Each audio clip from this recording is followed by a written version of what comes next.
Here's how to turn off read receipts on Messenger. Now I have my iPhone and my Android here. I'm going to walk you through the exact steps to turn off those read receipts, but also if you're on a computer, I'll show you how to do that as well. You can see on the iPhone and Android, the menu button is at the bottom right. So just tap on that. However, if you're on a computer, it'll look something like this. At the top left, there'll be those three dots. Just tap on those three dots and then get to the privacy and security option.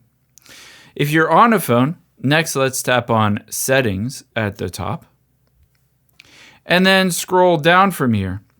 You'll be able to see privacy and safety on the iPhone. Just tap on that. And then on Android, it looks a little bit different. Let's scroll down from here and you can see there's privacy and safety.